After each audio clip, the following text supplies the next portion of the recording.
seja bem-vindo ao canal do GETAP no YouTube, o nosso grupo de estudo teológico e apoio ao professor.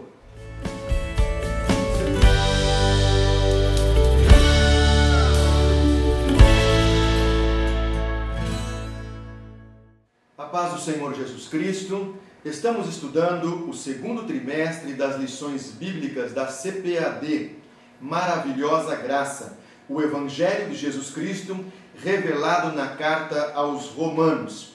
Chegamos então à lição de número 10, deveres civis, morais e espirituais. Vale a pena nós dizermos que o cristão, ele precisa atentar para estas questões e saber que como cristão nós precisamos sim atender com nossos deveres, com nossos direitos também, tanto civis quanto morais e espirituais. Nós precisamos, quanto cristãos, fazer o melhor possível para não trazer nenhuma vergonha para o Evangelho de Jesus Cristo. O textuário da nossa lição, ele vai dizer assim: toda alma esteja sujeita às autoridades superiores, porque não há autoridade que não venha de Deus, e as autoridades que há foram ordenadas por Deus. Está em Romanos, capítulo 13, e o versículo de número 1. O que o apóstolo Paulo está querendo dizer, o que ele está dizendo, na verdade, é que toda pessoa deve obedecer às autoridades superiores, em especial naquele momento onde os crentes viviam dentro de uma poderosa estrutura do Império Romano.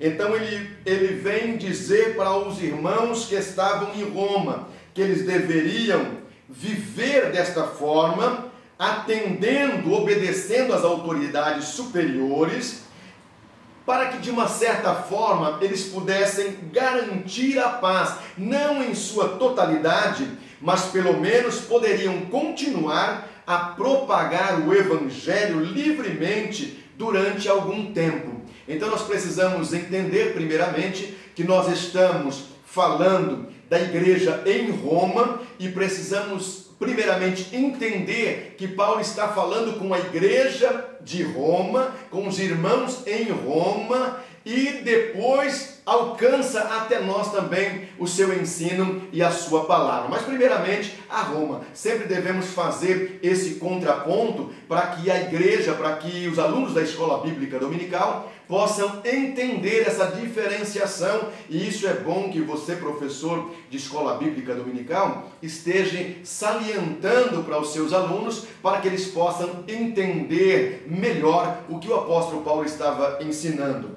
A verdade prática vai nos dizer assim: diante da sociedade, o crente tem deveres civis, morais e espirituais. Então, o que nós entendemos aqui na verdade prática é que o cristão, como qualquer outra pessoa, tem direitos e deveres, e como tal, deve cumprir todos em obediência e amor, quando estes não ferirem princípios bíblicos. E aí nós precisamos prestar muita atenção nesta questão, porque nós estamos obedecendo ao Evangelho, obedecendo a Deus e obedecendo às autoridades, quando isto não ferir a nossa crença em Deus, não ferir princípios bíblicos.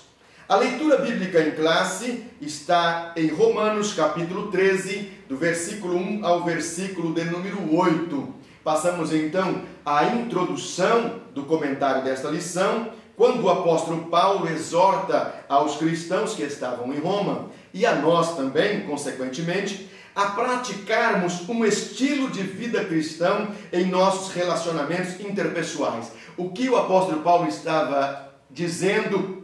Que o cristão precisa ter um modus vivendi diferente agora. Depois de aceitar a Cristo como seu Salvador, após a justificação, então ele precisa viver diferente, de maneira diferente. Ele precisa respeitar as autoridades e cumprir com seus deveres ante a sociedade, Fazendo assim, cada um de nós estará demonstrando a nossa obediência e amor a Deus. Era o que o apóstolo Paulo estava falando para a igreja de Roma, para os irmãos em Roma, até porque as autoridades romanas não eram cristãs. E eles precisavam atentar para isto, porque não sendo cristãs, eles precisavam, como cristãos, dar o exemplo e servir melhor do que os demais.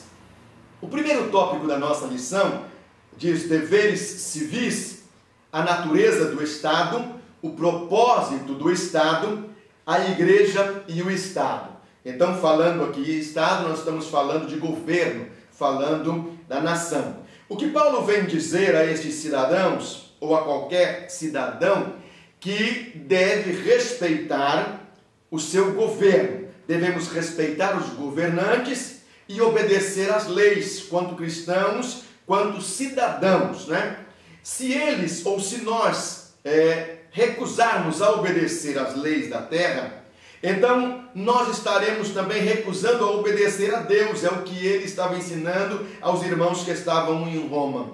Paulo, ele é claro em declarar que os cristãos devem obedecer às leis do Estado e viver de maneira respeitável e honesta, inclusive como forma de testemunhar seu amor fraterno a Cristo e ao próximo. Então, a nossa vida diante da sociedade, a nossa maneira de viver quanto ao Estado, quanto ao governo, quanto às autoridades, ela serve de exemplo também para com aqueles que querem, que conhecem a Cristo ou que venham a conhecer a Jesus Cristo. A nossa vida respeitável e honesta será um grande testemunho a favor do Evangelho e em razão às demais pessoas que nós conhecemos e que não conhecem a Cristo.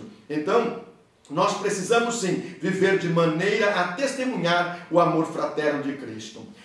Ainda que as autoridades, ainda que elas não sejam cristãs, como acontecia em Roma, o crente lhes deve respeito e submissão, pois não pode existir qualquer autoridade que Deus não tenha permitido tal poder, como está escrito no Evangelho de João, o capítulo de número 19, versículos 10 e 11. Então, Deus é quem dá a autoridade, é Deus quem permite o poder a determinadas pessoas para governar.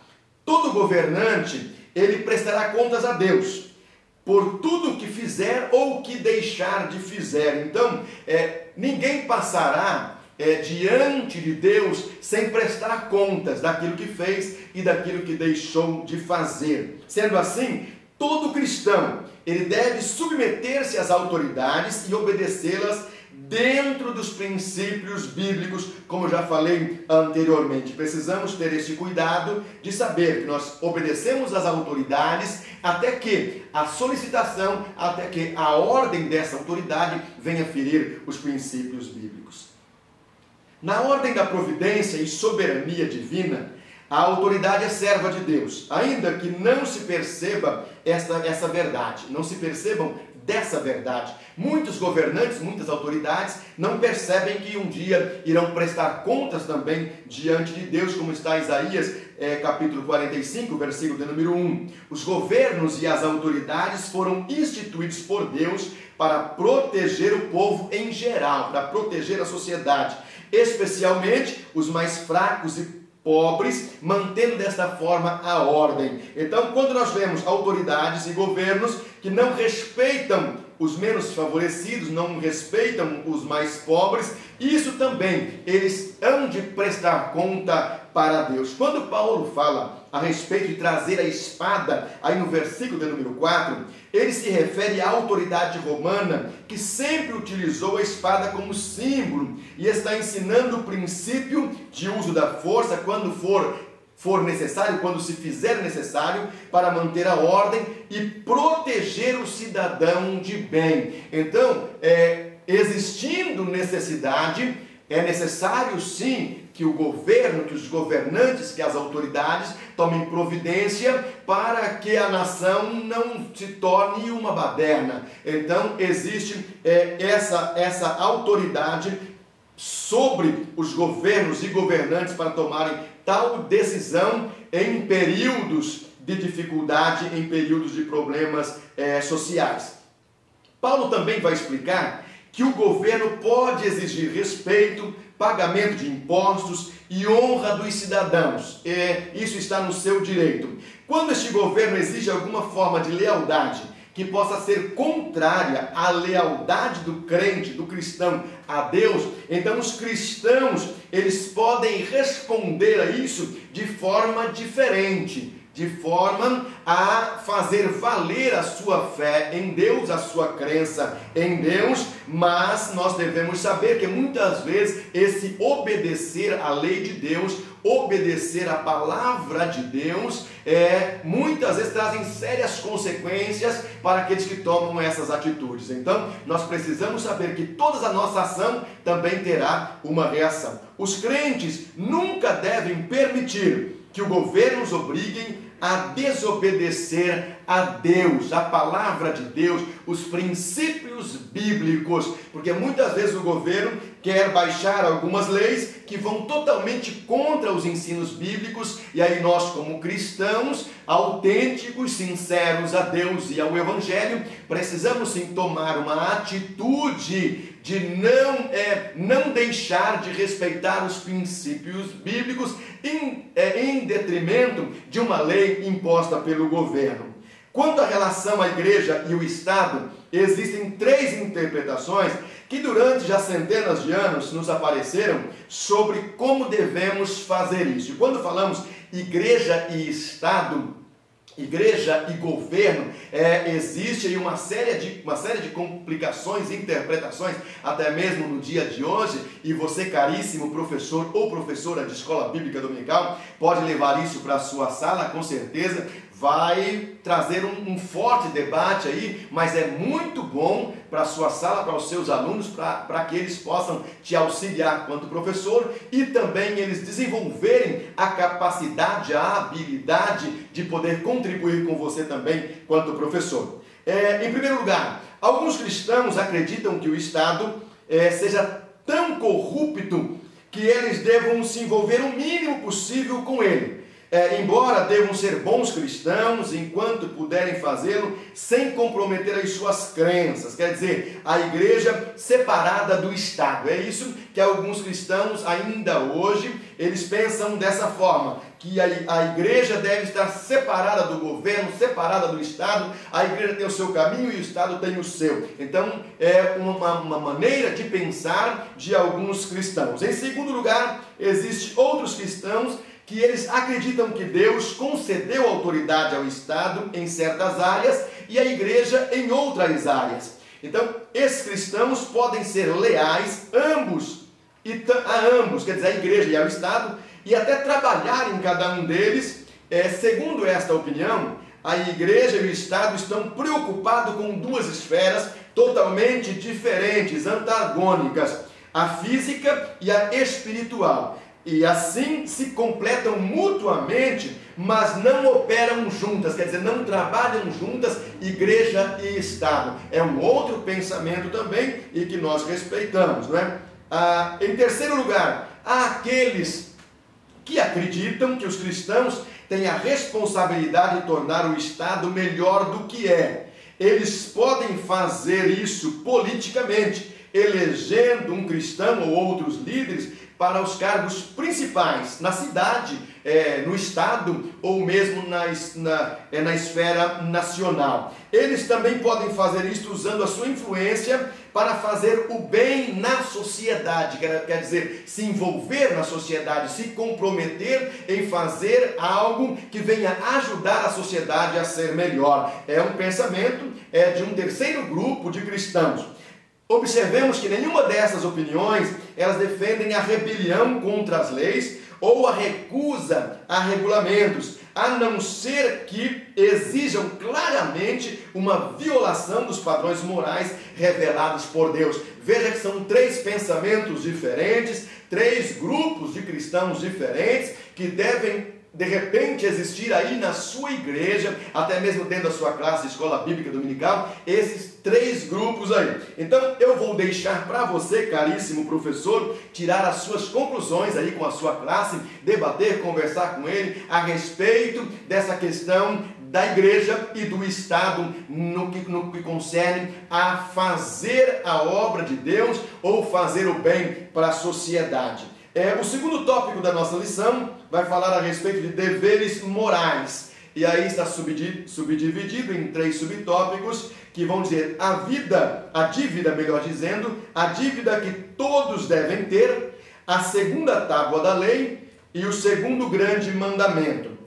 O apóstolo Paulo, ele não está ensinando que os cristãos não possam pedir algo emprestado a alguém.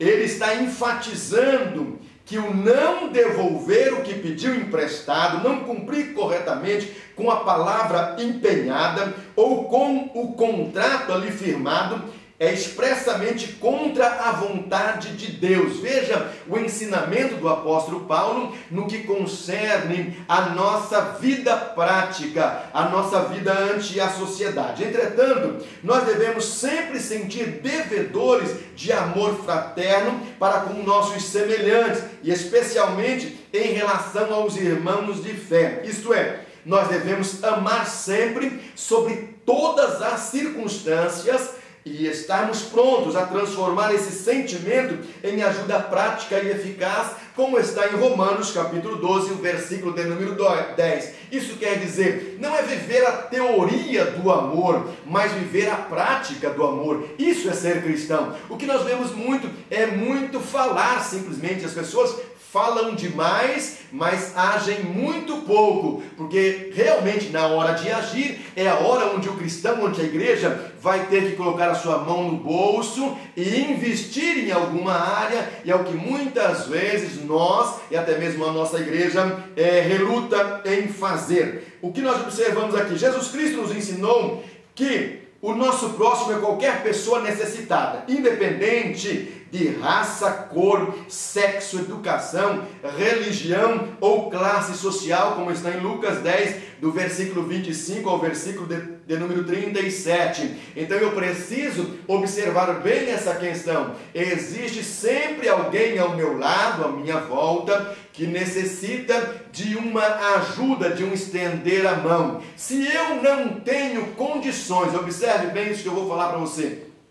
Se eu não tenho condições de auxiliar a pessoa, o meu próximo, que precisa de algo além da minha capacidade, essa pessoa deixa de ser o meu próximo. Eu poderei, sim, trabalhar para que outras pessoas possam ajudá-la, mas se sai da minha esfera, da minha condição de ajudar, ela deixa de ser o meu próximo, tá certo? Jesus nos acrescenta uma recomendação de que seus seguidores, eles devem ser conhecidos como credores e doadores de boa fé. Que coisa extraordinária é essa passagem bíblica aí de Mateus 5, versículo 42. É nisso que nós seremos conhecidos. Entretanto, sempre deveremos algo a alguém. Ou melhor, sempre vamos estar devendo algo a alguém. A ninguém devais coisa alguma, a não ser o amor. Quer dizer, o amor nós vamos sempre estar devendo a alguém.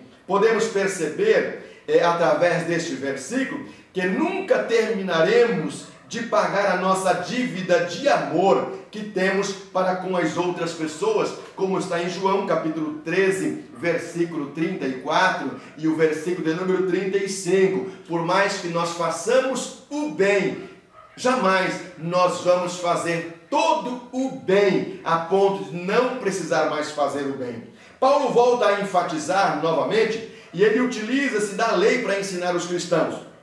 Observemos que a lei entregue a Moisés, que deveria ser obedecida pela humanidade, está dividida aí em 2 partes. Em primeiro lugar, o relacionamento vertical entre Deus e os homens. E o relacionamento horizontal entre o homem e os seus semelhantes. Está lá em Êxodo capítulo 20, versículos 13, 15 a 17, quando nós vemos a questão desse nosso amor para com Deus, amor para com o nosso próximo, esse nosso relacionamento interpessoal. Paulo utiliza os mandamentos contra o adultério, contra o assassinato, contra o furto, a cobiça, para mostrar que todos estão sobre um mandamento abrangente. Qual é esse mandamento?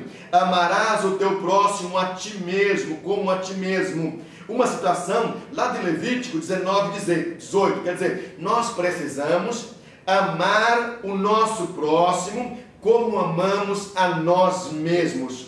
Quando amamos alguém, nós não temos a intenção de prejudicar ou fazer mal a esta pessoa. Portanto, o amor, ele preenche todos os requisitos de Deus. Observe, os cristãos, eles precisam obedecer à lei do amor, o que está acima das leis civis e religiosas. Jesus não deixa brechas na lei do amor.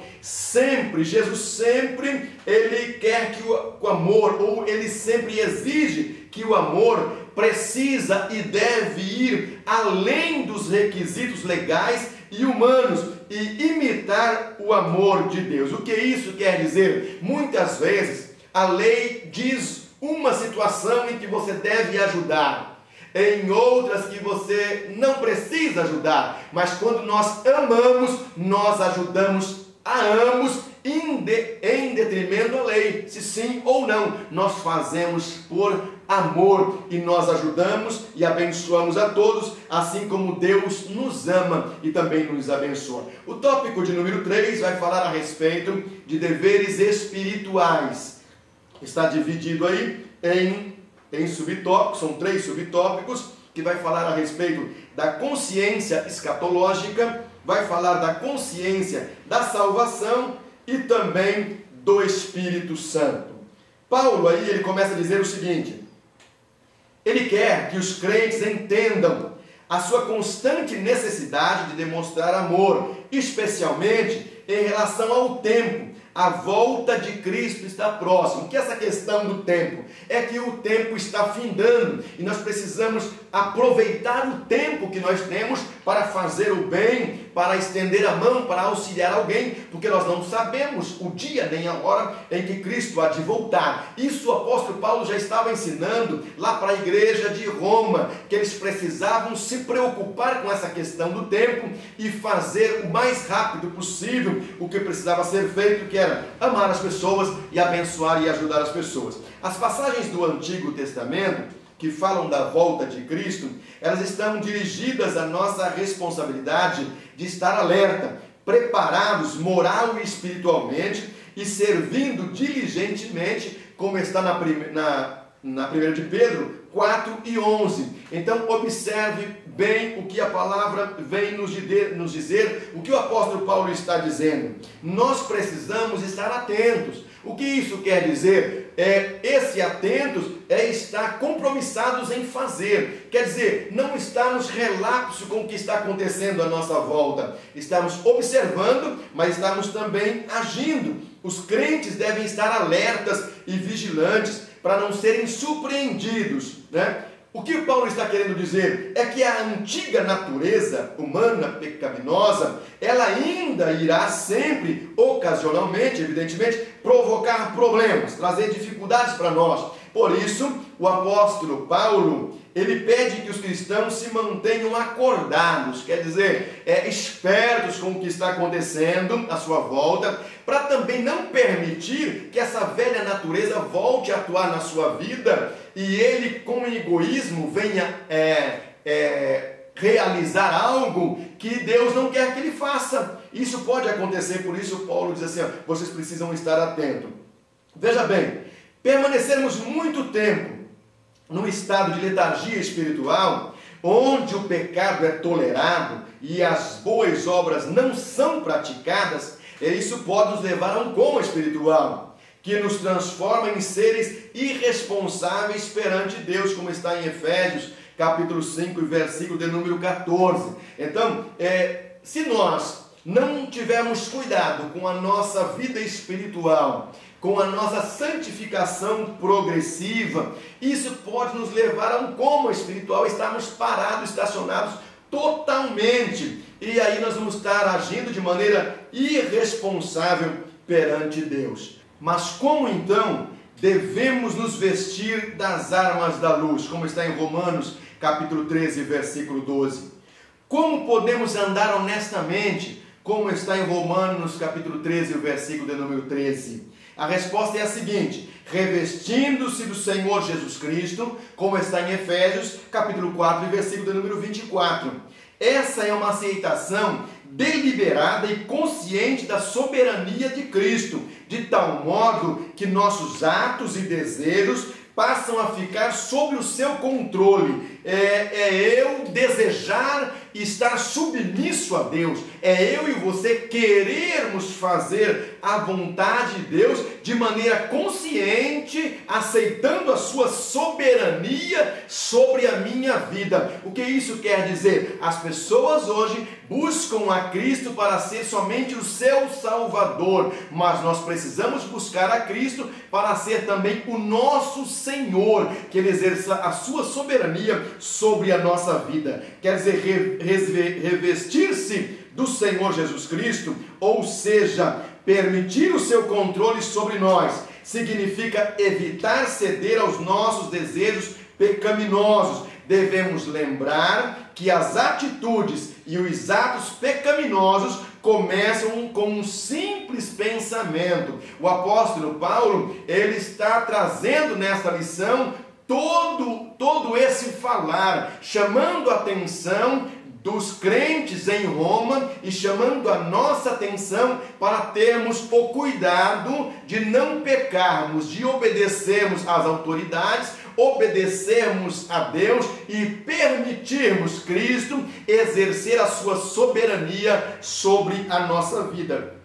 Partindo para a conclusão desta lição, Paulo vem nos exortar, ou exorta aos crentes a demonstrar ao mundo o milagre que já se realizou no seu íntimo, incluindo a prática de todas as virtudes associadas à presença atuante do Espírito de Cristo em nossos corações. Era isso que o apóstolo Paulo estava falando para aquela igreja de Roma, com todas as suas dificuldades. Ele estava ensinando: vocês precisam demonstrar às pessoas, aos gentios, ao mundo, o Cristo que vocês servem e que Ele realizou mudança na vida de vocês, e que isto deve ser visto na sua maneira de viver, nova maneira de viver. É assim que eu e você também precisamos viver hoje, nos dias odiernos,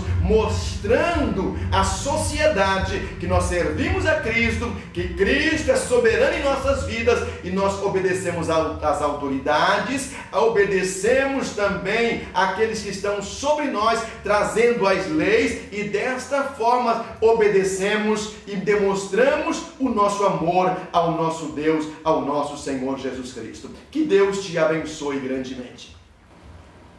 Muito bem, terminamos mais um comentário da lição da Escola Bíblica Dominical, da nossa revista da CPAD, e eu convido a você a inscrever-se no nosso canal, deixe lá o seu joinha, compartilhe nos seus grupos, com seus amigos, para que mais pessoas possam conhecer esse trabalho e que a bênção de Deus seja sobre a sua vida. Eu agradeço a você por estar conosco, convidando, esteja conosco na próxima semana, com certeza teremos mais subsídios que irão auxiliá-lo na sua ministração da Escola Bíblica Dominical. Deus te abençoe.